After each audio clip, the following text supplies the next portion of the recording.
할렐루야. 우리 하나님을 찬양하는 일이 선함이여 찬송하는 일이 아름답고 마땅하도다. 아멘. 주님, 추운 날씨 속에서도 우리를 지켜주심에 감사합니다. 한 주간도 은혜 베풀어 주셔서 주어진 삶을 살아냅니다. 받은 은혜를 기억하며 주님을 예배합니다. 온 마음과 정성을 다하여 예배하게 도우셔서 주님 받으시기에 합당한 예배하게 하옵소서. 주의 말씀이 선포될 때 그 말씀을 아로새기며 주의 뜻을 따라 살기로 결단하게 하옵소서. 더 이상 내 생각과 경험에 의존한 삶이 아니라 주님의 마음을 헤아리고 주의 길을 걷게 하옵소서. 주의 말씀에 의지하여 믿음의 삶을 살아가므로 나의 한계를 넘어서고 변화된 삶을 이루게 하옵소서. 성령께서 우리를 도우셔서 우리의 필요를 채우시고 우리가 주의 길을 벗어나지 않도록 지켜 주옵소서. 예수님 이름으로 기원합니다. 아멘. 찬송가 27장을 함께 찬송합니다.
교동문 49번 시편 108편의 말씀을 교독합시다. 하나님이여 내 마음을 정하였사오니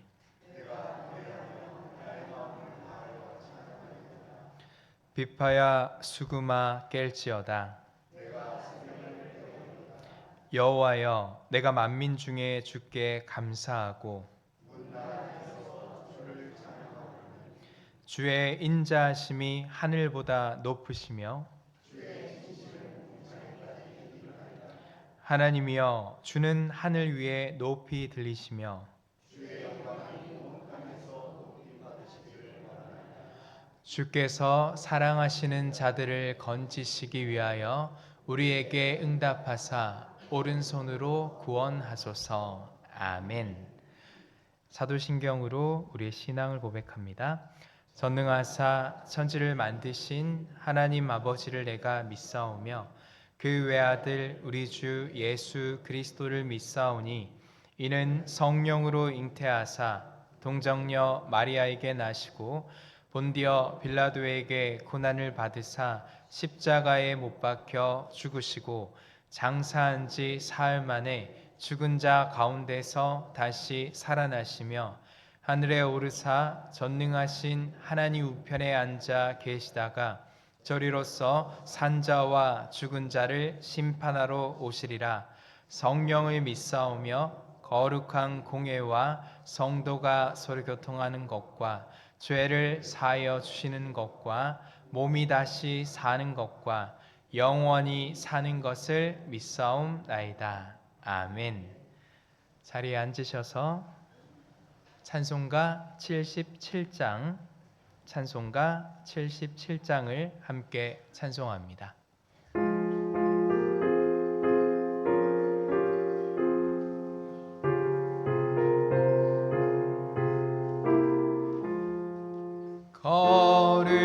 거룩하신 하나님, 전능하신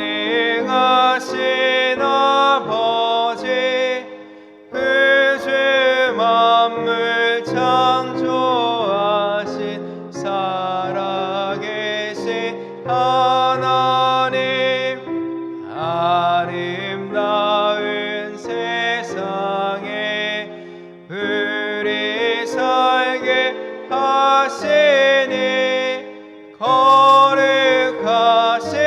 하나님께 경배 찬양합니다.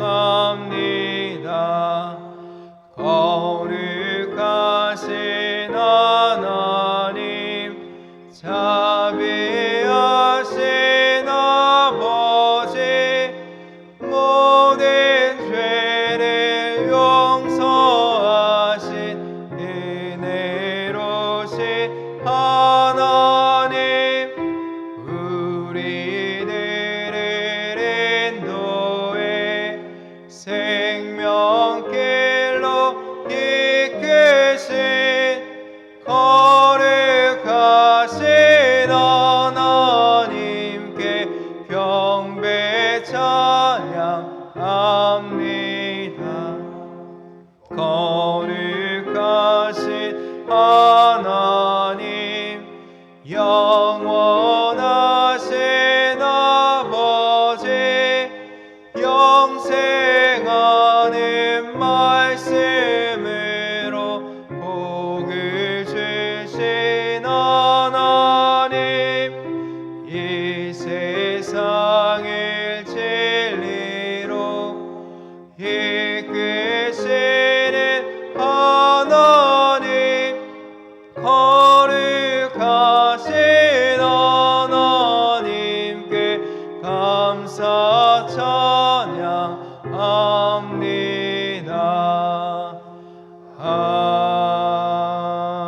아멘. 김초로 안수집사님 나오셔서 기도하겠습니다.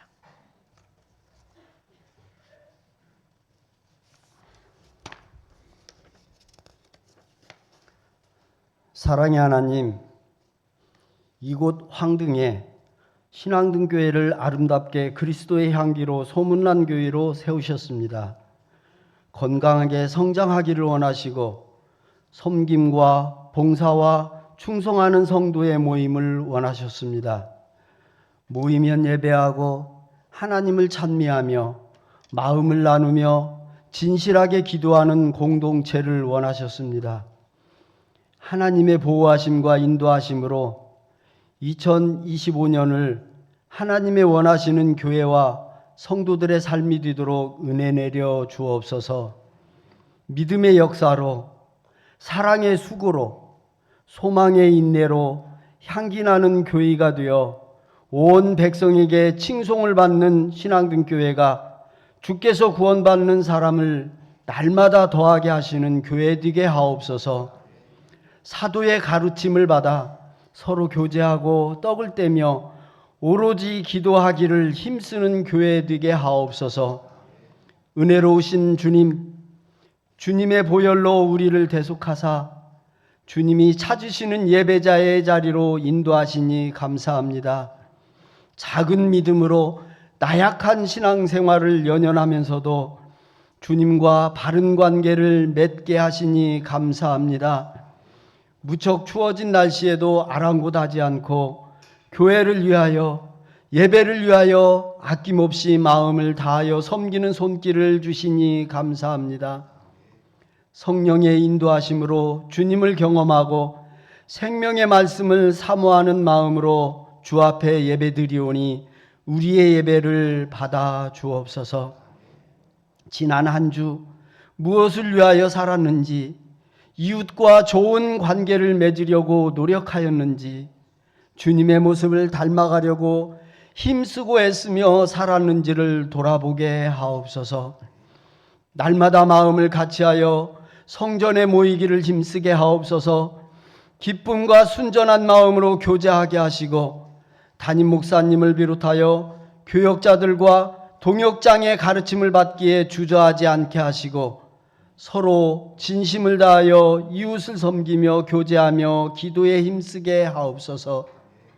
자비하신 하나님, 복음을 왜곡하고 신실한 믿음의 권속들을 넘어뜨리고 짓밟는 신천지와 같은 이단이 더 이상 이 땅에 발붙이지 못하도록 결박지어 주옵소서. 순수한 복음의 열정만이 가득하게 하옵소서. 복음을 땅끝까지 전하고자 사명을 감당하고 있는 선교사님들이 사명 감당함에 있어 성령님 지켜 주옵소서. 복음의 기쁜 소식을 땅끝까지 전하게 하옵소서. 언어가 다르고 환경도 기후도 문화도 다르고 전혀 생소한 곳에서 의연하게 주님의 인도하심을 의지하는 그들에게 성령께서 힘이 되어 주시고 안전하게 지켜 주옵소서. 우리는 기도로 협력함으로 선교의 현장에 동참하게 하옵소서. 예배자를 찾으시는 하나님, 이곳에서 예배하는 우리가 예배의 성공자가 되기를 원합니다. 우리의 예배하는 자세와 찬양하는 모습과 기도하는 내용들이 주님이 찾으시는 진실한 예배자이게 하옵소서. 하나님의 말씀을 대언하실 담임 목사님을 하나님의 강한 팔로 붙들어 주옵소서. 말씀을 듣고 행함을 결단하는 성도들은 헌신과 봉사와 감사에서는 양보하지 않게 하시고 마땅히 양보해야 할 이웃과의 관계와 자신의 안위를 위한 것들은 양보하기에 기꺼이 주저하지 않도록 하옵소서. 우리나라를 사랑하시는 하나님, 본질을 왜곡하지 않고 국민을 위하여 헌신하고 민생을 책임질 수 있는 정치가 뿌리 내리게 하옵소서. 아직도 정착되지 않은 민주주의의 참된 모습을 성경에서 찾고 하나님을 두려워하는 나라가 되게 하옵소서. 외부의 압력과 계략을 지혜롭게 극복하고 해결해 갈 수 있는 지도자를 주옵소서. 사람이 자기 소견에 옳은 대로 행하지 않게 하시고 때마다 일마다 하나님을 찾았던 다윗과 같은 사람을 꿈꾸는 나라가 되게 하옵소서. 전쟁과 기근과 지진과 홍수로 고통당하는 지구촌에 나약한 지체들을 불쌍히 여기시옵소서. 위로의 하나님께서 그들에게 관심하시고 구원의 방주를 허락하옵소서. 이 땅에 하나님 나라가 오게 하옵소서. 아버지의 뜻이 하늘에서와 같이 땅에서도 이루어지게 하옵소서. 매일매일 주님과 동행하며 즐겁고 행복한 삶을 살게 도와주옵소서. 예수님 이름으로 기도합니다. 아멘.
하나님께 영광의 박수 올려드립니다.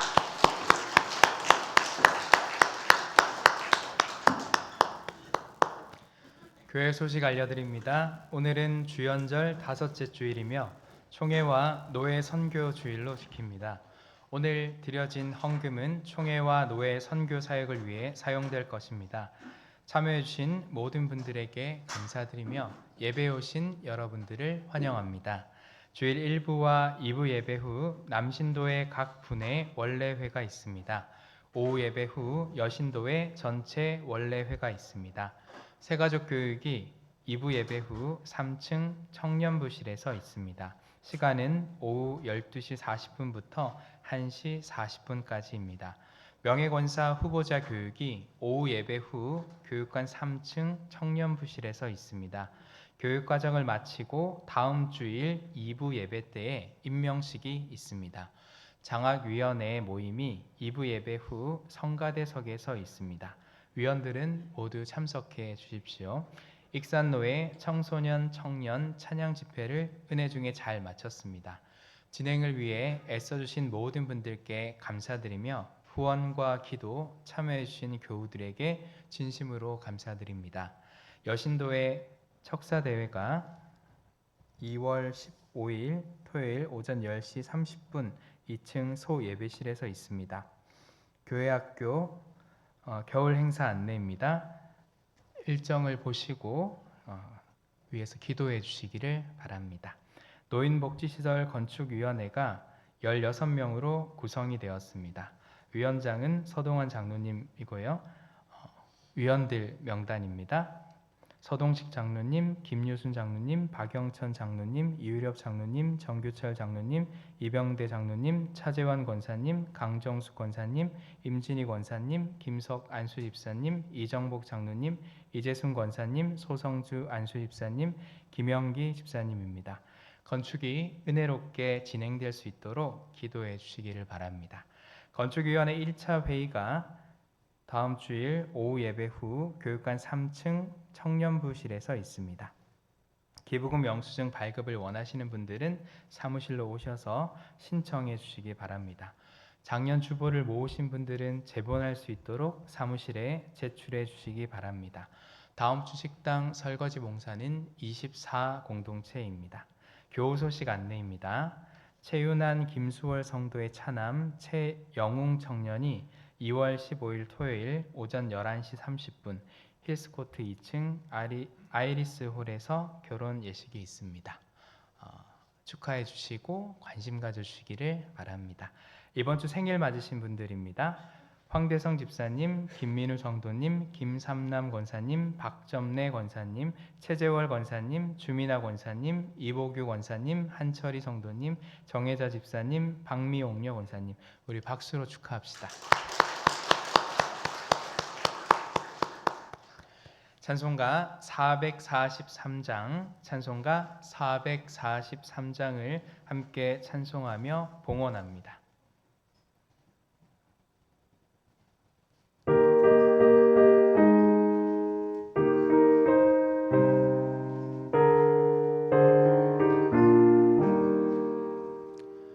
아침 햇살 비칠 때 찬란하듯이 주님 얼굴 대할 때 마음 즐겁다. 우리 주님 내 맘에 빛나는 때야 문 앞에서 머무시는 주님 영접해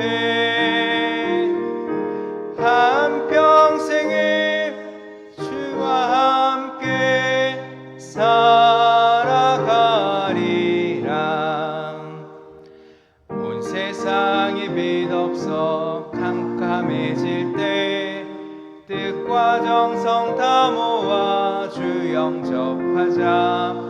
마음속에 풍랑이 일어날 때도 믿는 이의 참 소망은 우리 주님뿐.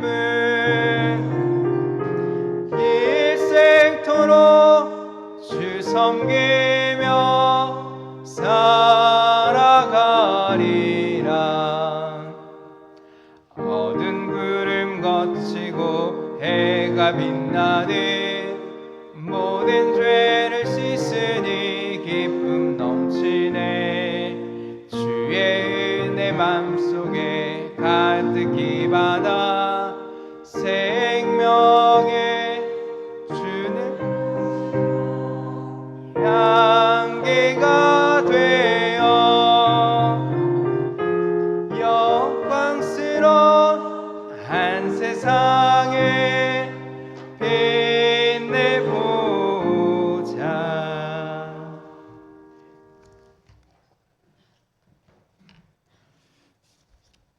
생일 감사의 물, 우리의 삶이 건강할 수 있기를 위하여 기도합니다.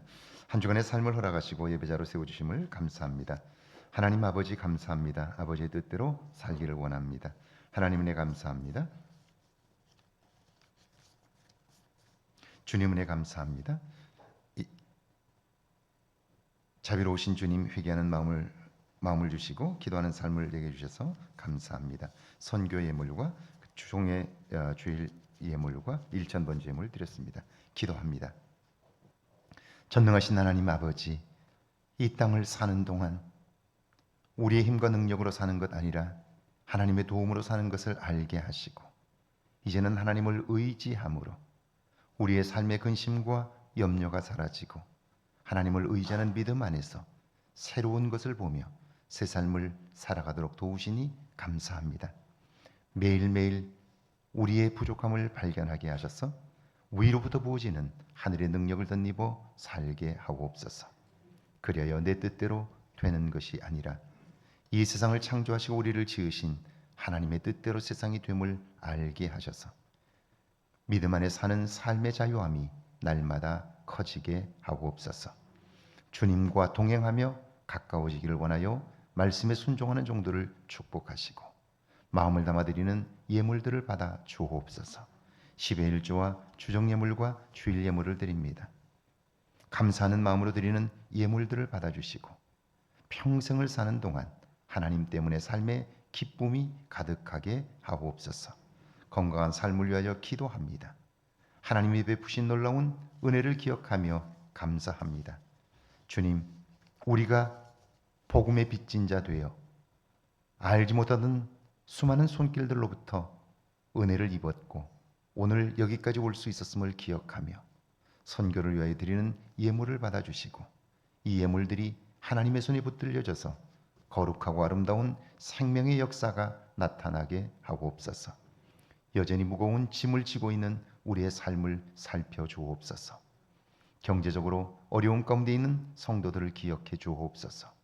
심적으로 하나님 고통받는 성도들을 기억해 주시고 오늘 이 시간 하나님을 경험함으로 우리의 삶의 짐이 벗겨지게 하시고 우리의 눈을 밝히사 새롭게 인도하시는 하나님의 손길을 경험함으로 이전과는 비교할 수 없는 새로운 삶을 맛보게 하옵소서. 피곤치 않고 하나님 힘겹지 않는 주님과 동행하는 새로운 날들을 경험하게 하옵소서. 예수님의 이름으로 축복하며 기도하옵나이다. 아멘.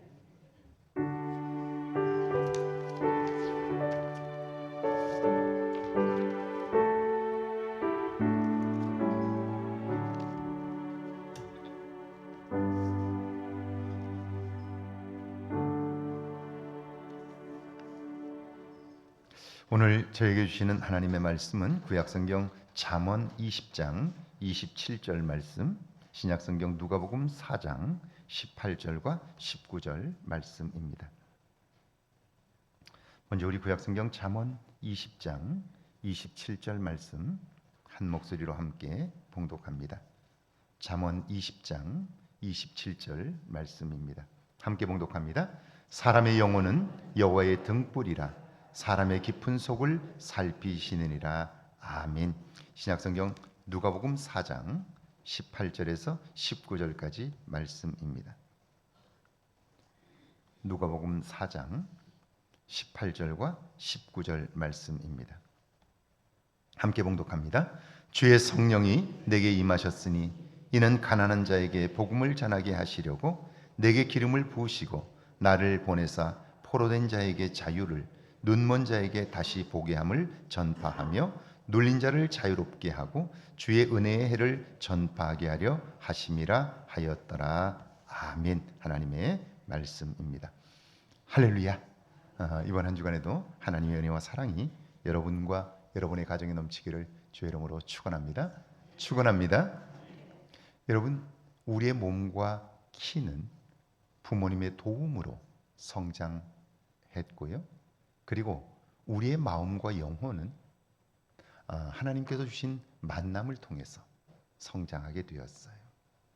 그러니까 우리의 몸이 자라는 것처럼 우리의 마음과 영혼이 성장할 때 우리의 삶은 온전해질 수 있는 거죠. 마치 어린 아이가 때가 되면서 키가 자랄 때 부모에게 큰 기쁨이 되는 것처럼, 만약 성장하지 않는다면 그것은 부모님에게 큰 근심이 될 거예요. 마찬가지로 우리의 마음과 영혼이 성장하지 않는다면 우리는 어린아이와 같은 삶을 살게 될 텐데요. 그런 면에서 하나님을 믿은 이후에 우리가 받은 가장 큰 복을 꼽으라면 그것은 지금까지 좋은 사람들을 만나 우리의 몸과 마음과 영혼이 성장한 것이라고 말할 수 있을 거예요. 앞으로도 하나님은 우리의 마음을 새롭게 하시고 우리의 영혼을 성장하게 하시기 위하여 많은 사람들을 보내주실 텐데요. 그 사람을 볼 줄 아는 눈이 있다면 우리의 미래는 지금과는 비교할 수 없는 새로운 삶을 살게 될 거예요. 이런 복이 여러분에게 있기를 주의 이름으로 축원합니다. 목회자인 제게 선배로, 스승으로 가장 큰 영향을 주신 분은 한신교회를 담임하셨던 이중표 목사님입니다. 그분과의 만남을 평생 잊을 수 없습니다. 제가 신학교를 졸업하고 목회를 하면서 참 많은 선배 목사님들을 만났습니다. 그런데 목회가 행복하다고, 목회하기를 잘했다고 하시는 분을 한 분도 만나지를 못했습니다. 오히려 힘들다, 어렵다고만 이야기를 하셨습니다. 지금은 그분들의 마음을 충분히 이해할 수 있지만 당시에는 그게 이해가 되질 않았습니다. 그래서 목회가 보람도 없고 행복한 일도 아니라면 지금 그만두는 것이 좋지 않을까, 그런 생각을 했습니다. 이런 때 하나님께서 제게 보내주신 분이 바로 이중표 목사님이셨습니다. 그분을 처음 배웠을 때 그분이 하신 말씀을 지금도 잊지 못하고 있습니다. 장 목사, 목회는 말이야, 잘하면 대통령이 부럽지 않고 못하면 거지가 부러워 그러셔요. 그리고는 목회는 정말 행복하고 해볼 만한 일이라고 말씀하셨습니다.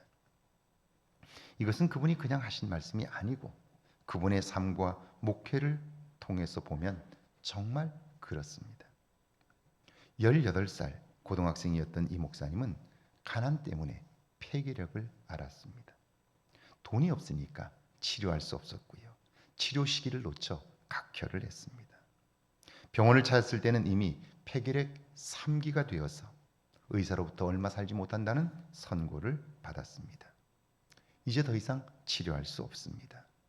그저 앉아서 죽음을 기다릴 수밖에 없어요. 18살 나이에 너무 잔인하지 않습니까? 그런데 그때 하나님이 그를 부르셨습니다. 기도하게 하셨고 6개월 동안 새벽 기도를 하는 중에 살리시는 하나님, 고치시는 하나님을 경험했습니다. 하나님은 죽음의 문턱에서 그분을 살리셨고 새로운 삶을 살게 하셨습니다. 1987년 목회를 하다가 3번째 쓰러지셨는데요. 그분은 그때 놀라운 깨달음을 얻습니다. 수술하기 위해서 수술대에 올랐는데요.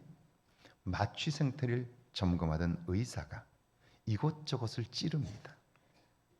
목사님이 인상을 쓰자 아직 안 죽었네 그럽니다. 자, 그런데 목사님에게 이 말이 하늘의 우레소리처럼 들렸습니다. 아직도 네가 안 죽었으니 내가 너를 살릴 수 없다는 거예요. 여러분, 아직 마취가 되지 않았는데 그 배를 가를 수는 없잖아요. 죄된 몸이 죽지 않아 하나님의 영광이, 하나님의 능력이 나타날 수 없다 하는 거예요. 우리가 하나님을 믿는다고 하지만 하나님을 내 삶의 주인으로 인정하지 않고 살아가니까 더 이상 하나님이 우리를 사용할 수 없다 하는 소리로 들린 거예요. 자, 그곳에서 그분은 매일매일 내가 죽어야 그리스도가 산다는 별세의 진리를 깨달았고요. 그리고 다시 일어나게 됩니다. 죽음의 고비를 수차례 넘기셔서 그랬는지 그분은 그릇이 참 크신 분이셨습니다. 한 번은 결혼 예식을 하도록 교회당을 빌려드렸는데요. 식사 시간에 맥주가 나오고 소주가 돌아다닙니다.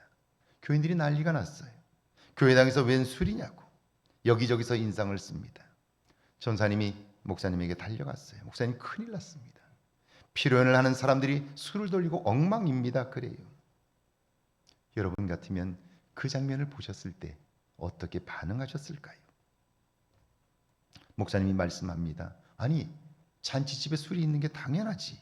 잘 드시게 놔두세요. 그래요. 여러분, 이 말이 교회에서 술을 먹어도 좋다는 얘기입니까? 그런 거 아닙니다. 몰라서 그러는 거니까 우리가 용납하자는 거예요.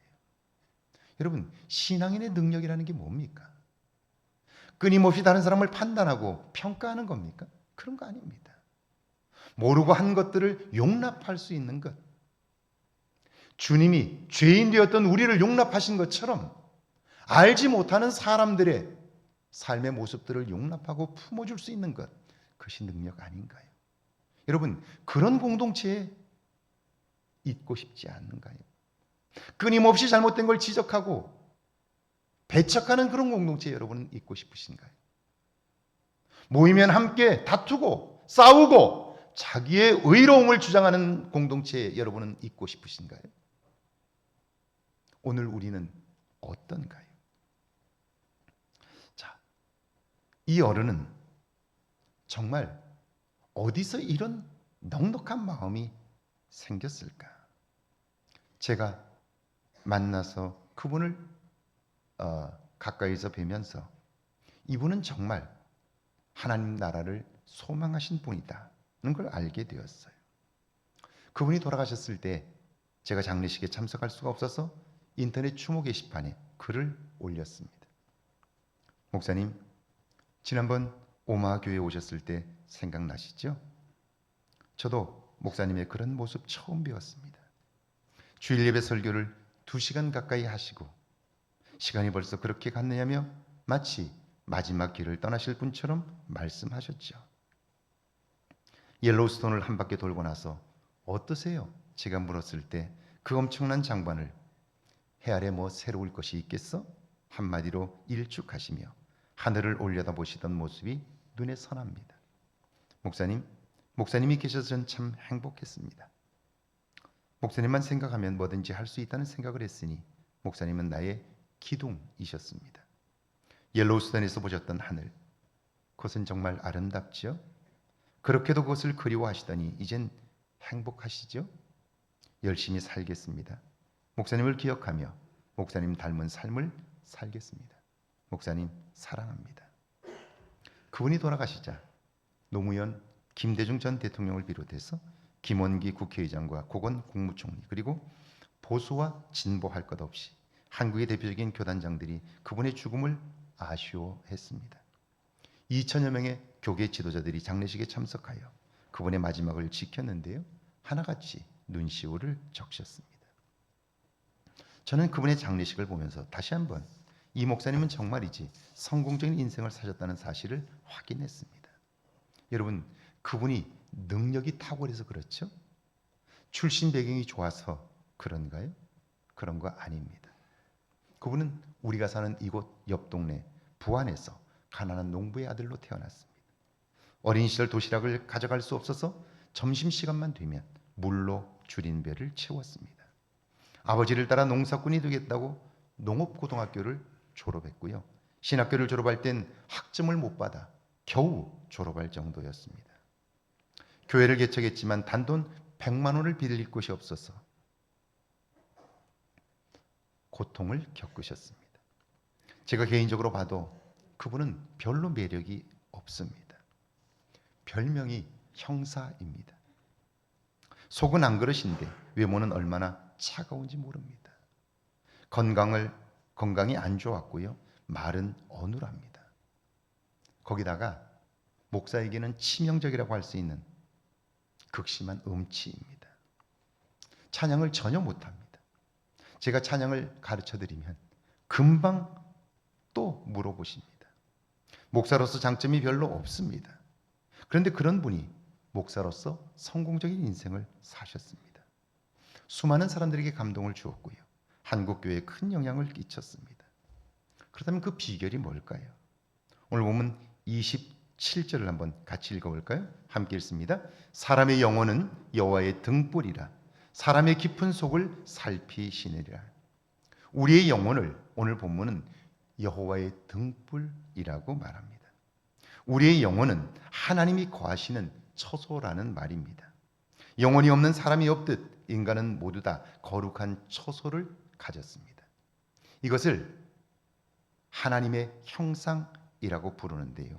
문제는 영혼이 등불이라면 영혼에 불이 켜진 사람이 있고요, 꺼진 사람이 있을 겁니다. 겉모양은 같아도 밝게 빛나는 사람이 있는가 하면 칠흑같이 어두운 사람이 있다는 말입니다. 이것을 예수님은 마태복음 25장에서 기름을 준비하여 불을 밝힌 5 처녀와 기름이 없어 어둠 속에 있었던 5 처녀로 설명합니다. 기름을 준비한 사람을 슬기로운 사람으로, 기름이 없는 사람을 미련한 사람으로 말씀합니다. 이것은 작은 차이 같은데 이 말씀은 천국에 관한 비유입니다. 천국의 주인공이 될 사람이 누구냐를 이야기하시면서 하신 말씀입니다. 그러니까 심각한 문제인데요. 주님이 미련한 자를 향하여 진실로 너에게 이르노니 내가 너희를 알지 못한다 그럽니다. 그들은 결코 천국에 들어갈 수 없다는 말이죠. 그런데 이 대목을 잘 읽어보면 미련한 사람도 기름이 전혀 없었던 사람은 아닙니다. 미련한 자들이 슬기 있는 자들에게 이르되 우리 등불이 꺼져가니 너희 기름을 좀 나누어 달라고 그럽니다. 아직 조금은 남아 있었죠. 다만 신랑이 올 때까지 사용할 기름이 없었던 겁니다. 이게 무슨 말이죠? 그들은 모두 다 주님을 아는 사람들이었고 신랑을 기다렸습니다. 오늘날로 말하면 그들은 교회 밖의 사람들이 아니라 교회 안의 사람들이었습니다. 나름대로 신앙생활을 한다고 했고요, 믿는다고 믿은 거예요. 그러나 온전한 믿음이 없었던 거죠. 그런 그들에게 주님은 내가 너희를 알지 못한다 라고 말씀합니다. 저는 이 대목에서 큰 충격을 받았습니다. 여러분, 이 세상에서 가장 불쌍한 사람이 누굴까요? 예수를 믿는다고 나름대로 믿었어요. 할 것도 제대로 하지 못하고 주일이면 꼬박꼬박 교회에 나왔습니다. 헌금도 했고요, 봉사도 했습니다. 그런데 주님 앞에 섰더니 내가 너를 도무지 모르겠다는 거예요. 여러분, 돌이킬 수 없는 자리에서 낙방한 사람, 그 사람이 이 세상에서 가장 불행하지 않을까요? 그렇다면 교회는 다니는데, 말씀도 듣고 신앙생활도 하는데, 직분도 받았는데, 그런데 왜 기름을 준비하지 못했을까요? 그들의 영혼의 등불이 꺼져가고 있었을까요? 신앙생활을 오랫동안 하다 보면요, 나도 모르게 우리의 내면의 신화 같은 것들이 자리를 잡습니다. 성경 말씀과는 거리가 멀지만 살면서 그렇게 느끼고, 그래서 마음에 깊이 담아두게 되는 것들이 생깁니다. 이런 거죠. 여러분, 교회가 부흥하려면 제일 중요한 게 뭘까요? 사람들은 말합니다. 주차장이 넓어야 한다고요. 교육시설이 좋아야 되고요, 교회가 교통이 좋은 곳에 자리를 잡아야 한다고 말합니다. 이런 것들이 필요 없는 것은 아닙니다. 그러나 부흥은 하나님이 주시는 거예요. 그런데 나도 모르는 사이에 하나님을 밀쳐두고 그 자리에 이런 신화들을 담아둡니다. 그러니까 하나님을 믿는다고 하면서도 잘못된 신화를 따라 사는 거예요. 하나님에게서 멀어졌으니까 기름을 공급받을 수 없고요, 기름을 공급받지 못하니까 등불은 꺼져가는 거예요. 이렇게 되면 무엇이 옳은지 무엇이 그른지를 분별할 수 없게 되고요, 세상적인 가치관을 따라 살게 돼요. 여러분, 세상적 가치관의 핵심이 뭔가요? 2가지예요. 하나는 출세이고요, 하나는 성공이라고 해요. 하나님에게서 멀어지면 결국 이 2가지를 쫓게 되는데요, 이 2가지는 모두 다 그 배후에 욕심과 교만이 자리 잡고 있어요. 자기를 드러내는 거죠. 그러니까 하나님과 상관없는 삶을 살게 되는 거예요. 교회 안에서 일을 하겠다고 다툼을 만드는 사람들이 있어요. 왜 그럴까요? 자기 목적을 이루고자 하는 거예요. 교회는 그런 곳이 아니에요. 우리 모두는 다 우리의 힘으로 살 수 없어 하나님의 도움을 구하기 위하여 이 자리에 모였어요. 그게 목적이에요. 그런데 모여 하나님을 예배하면서 다른 것들이 필요해진 것들이에요. 회의도 필요하고 재정을 관리하는 것도 필요하고 찬양대도 필요하고 그런 거예요. 그러나 그것은 본질은 아니에요. 본질은 하나님 앞에 나와 우리의 부족함을 고백하고 하나님을 경험함으로 우리의 한계를 넘어서는 거예요. 이게 본질이에요. 그러니까 초기 예루살렘 교회는 찬양대도 없었고 다른 어떤 것도 없었어요. 다만 예수를 믿는 사람들이 있었고요. 삶의 어려운 형편을 가지고 나와 통곡하며 하나님의 도움을 구했던 것만 있었어요. 그리고 그들은 위로부터 부어지는 하늘의 위로를 경험하고 새롭게 힘주시는 하나님의 능력을 경험하고 다시 일어나 새로운 삶에 도전할 수 있었어요. 이게 교회의 본질이에요.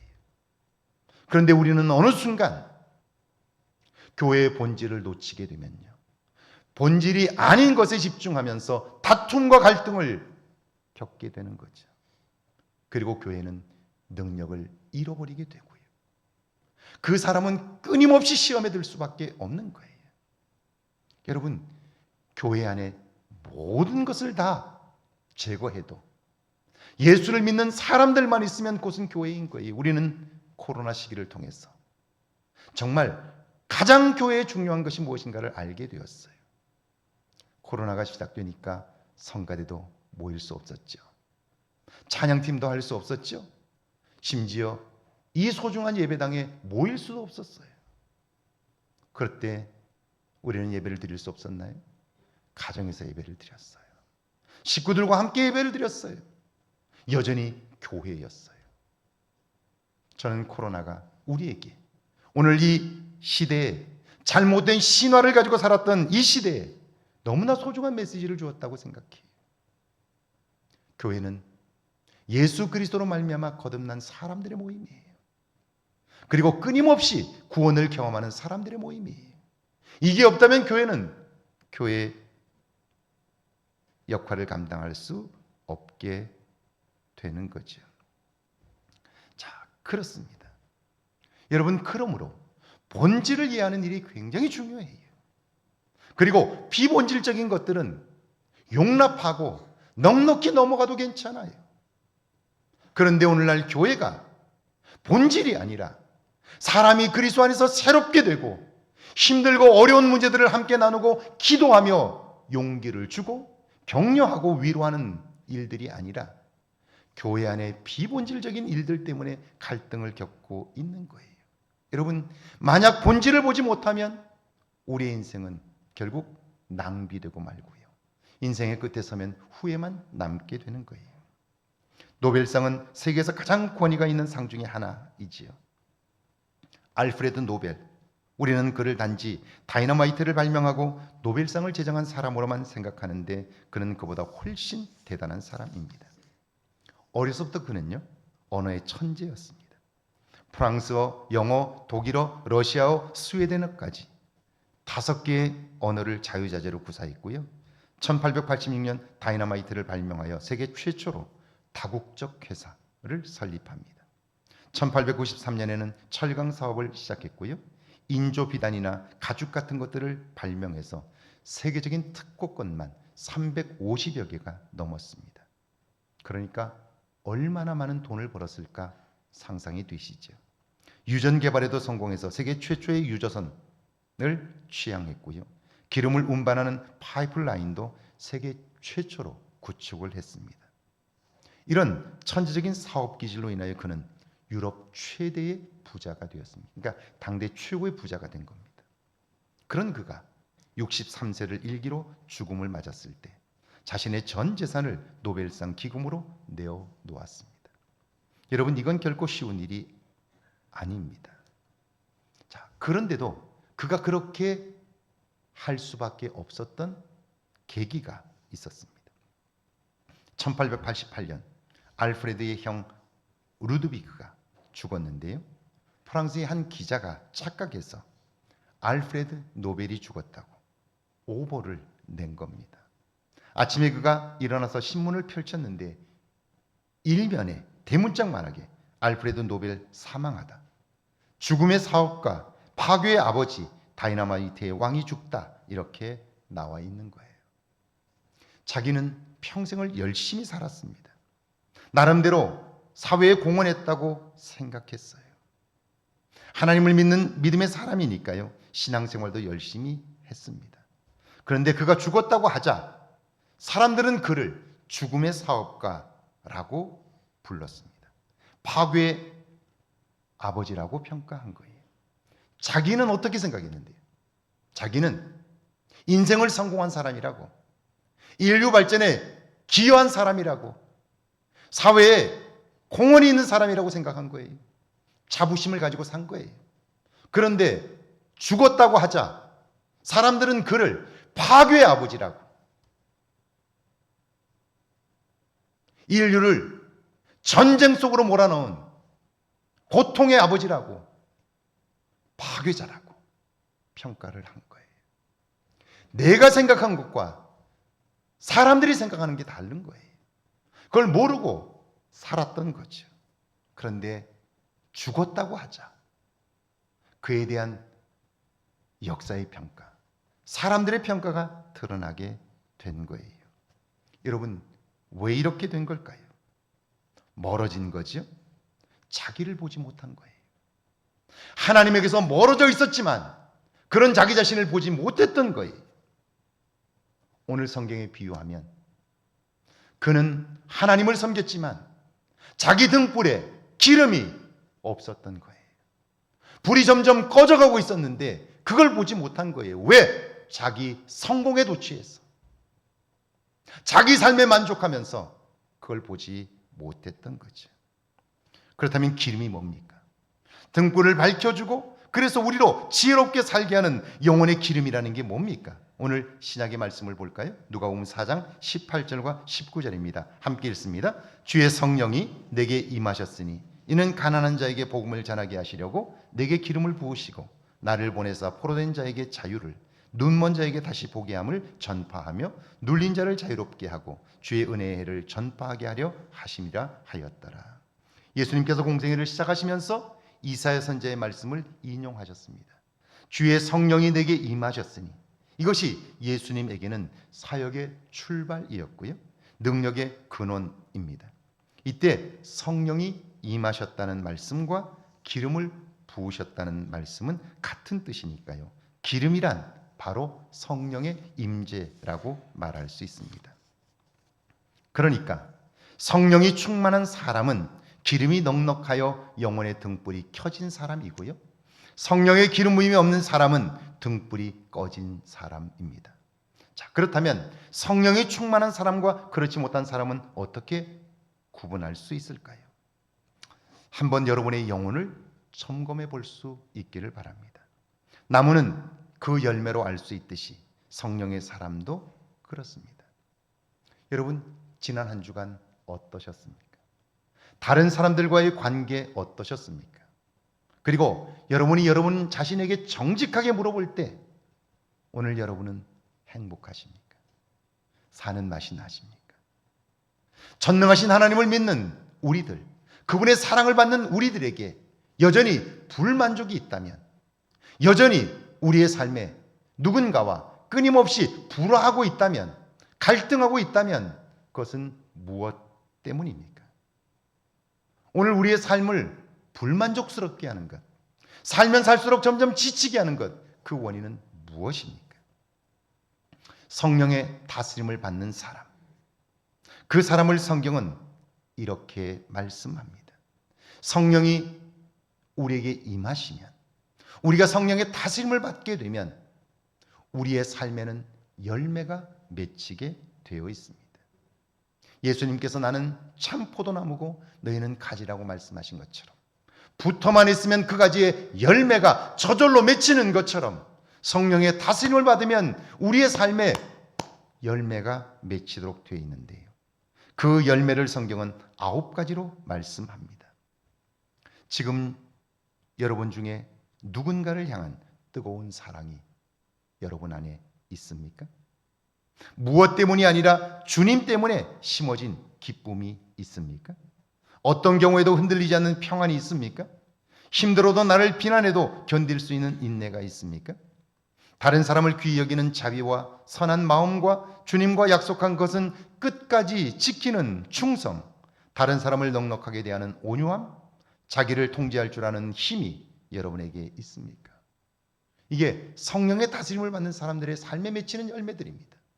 사랑과 희락과 화평과 오래 참음과 자비와 양선과 충성과 온유와 절제입니다. 여러분의 삶에 이런 열매가 맺히고 있습니까? 이런 열매가 풍성한 사람이 성령 충만한 사람입니다.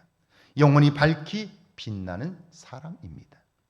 여러분 안에 여전히 누군가를 향한 미운 마음이 있다면, 누군가를 향한 섭섭한 마음이 있다면, 여전히 세상이 부정적으로 보이고 다른 사람들은 끊임없이 못마땅해 보인다면, 그렇다면 그것은 지금 다른 그 사람 때문이 아니라 내 영혼의 등불의 기름이 부족하기 때문입니다. 등불이 부족하여, 기름이 부족하여 불이 꺼져간다면 여러분, 우리는 주변을 볼 수 없습니다. 그리고 사람이 없는 것처럼 행동하게 되니까요, 우리의 삶은 엉망이 되는 거죠. 그러나 밝히 빛나게 되면요, 우리는 분별할 수 있습니다. 먹어야 되는 것과 먹지 말아야 하는 것, 가야 되는 것과 가지 말아야 하는 것, 해야 되는 것과 하지 말아야 하는 것을 구별할 줄 알게 됩니다. 밝히 보이기 때문입니다. 그런데 기름이 떨어지면 가야 할 것과 가지 말아야 할 것을 분별하지 못합니다. 먹어야 할 것과 먹지 말아야 할 것을 분별하지 못합니다. 나 자신을 보지 못하여 내가 지금 무엇에 끌려 살아가고 있는지, 욕심에 끌려 살아가고 있지는 않은지, 교만에 끌려 살아가고 있지 않은지를 알지 못하게 되는 거죠. 보이지 않으니까요. 성령의 다스림을 받는 사람, 성령이 충만한 사람은 기름이 넉넉하여 밝히 그의 인생이 비춰지게 돼요. 그의 삶은요, 구별된 삶을 살 수밖에 없는 거죠. 사랑하는 여러분, 여러분은 어떻습니까? 여러분의 영혼은 어떻습니까? 제 스승 이증표 목사님은 그 무슨 실력이나 배경이 좋아서 성공적인 인생을 산 것이 아닙니다. 다른 모든 것이 부족했습니다. 그러나 그분은 영혼의 기름을 넉넉히 채워 살았습니다. 성령으로 충만하여 세상에 빛을 비추며 산 것입니다. 사랑하는 여러분, 주의 이름으로 권면합니다. 이제 다시 기도하십시오. 모이기를 힘쓰십시오. 말씀을 배우는 일에 게으르지 마십시오. 성령 충만함을 사모하십시오. 그리하여 식어진 가슴, 굳어진 마음을 갈아엎고 영혼의 기름을 가득 채우십시오.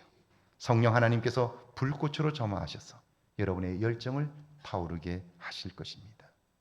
주 안에서 늦은 때는 없습니다.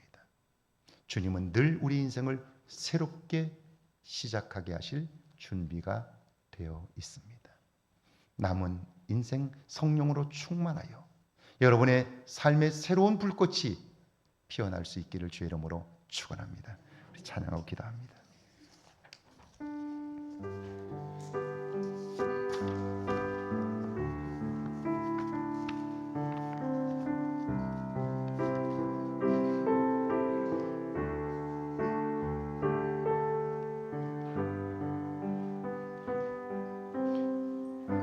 정결한 마음 주시옵소서. 오 주님,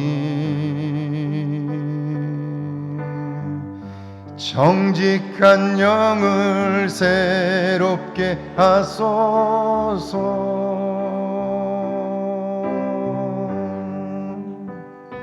정결한 마음 주시옵소서.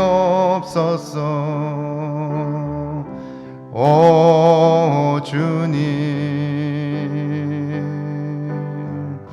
정직한 영을 새롭게 하소서.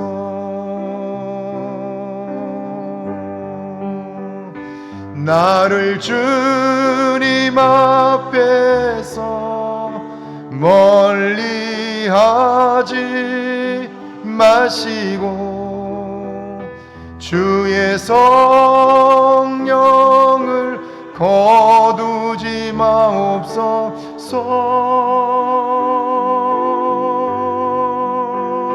그 구원의 기쁨 다시 회복시키시고 변치 않는 맘 내 안에 주소서. 나를 주님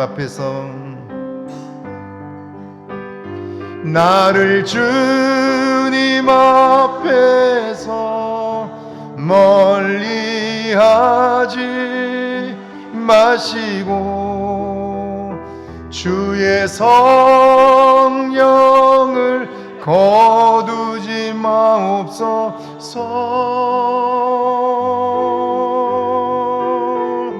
그 구원의 기쁨 다시 회복시키시고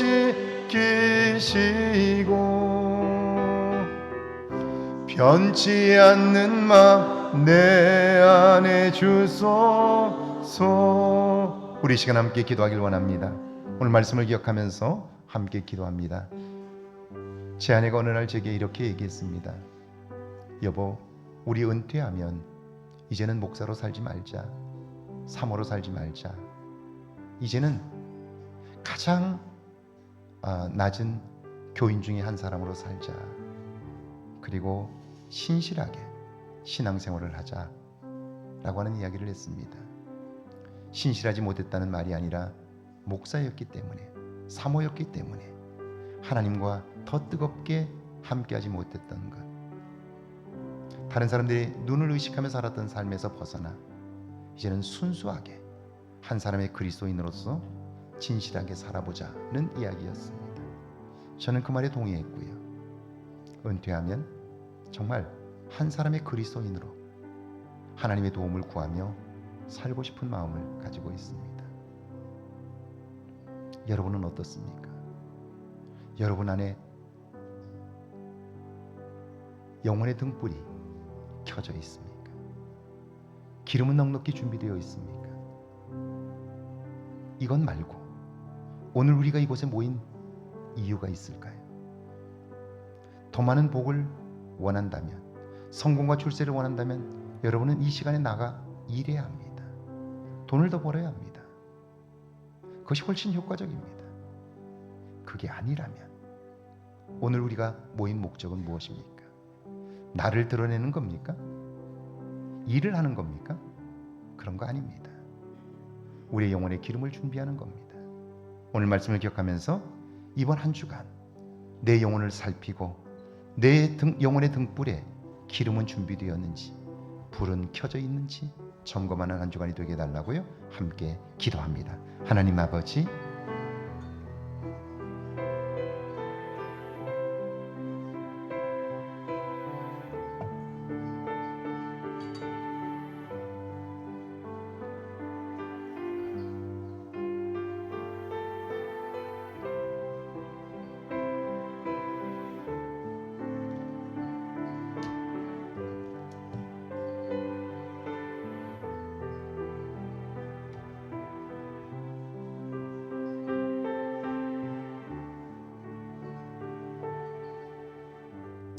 주님, 우리 한 사람 한 사람을 소중히 여기사 구원받은 생명으로 부르시고 우리 영혼의 등불에 기름을 넉넉하게 하사 세상을 비출 수 있도록 도우시니 감사합니다.